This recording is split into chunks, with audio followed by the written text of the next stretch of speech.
this is nothing short of you and God working a miracle in there.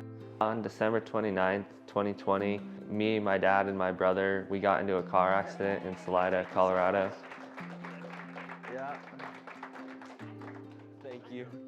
I can just remember the crash with my dad just laying to the side next to me.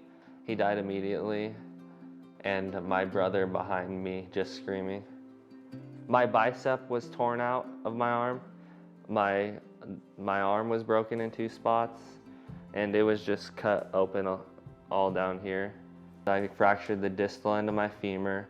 At UCHealth Memorial, I had 14 surgeries in 21 days.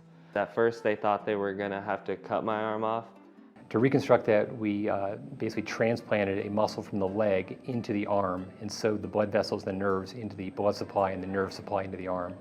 And this allowed the fracture to heal, the nerves to be covered, as well as the arm to contract and to flex. Just great? Yeah, I'm doing really good now. Doing a lot better. Yeah, okay. Most of my motivation just came from my dad. He had spinal cord injuries, and it was hard for him to walk, and he was always in pain. And he just always pushed through and never gave up. He was a big part of my life. Konnor just reminds me so much of his father. He is so strong and so determined, and I know he's still with us when I see that. I'd say I have most of the use in my arm, almost everything that I used to be able to do. I've become an Eagle Scout, which I started doing with my dad, and I've graduated high school. I'm going to major in biology at CU Denver, and then my end goal is to get into med school. I can relate to most people with what I've been through.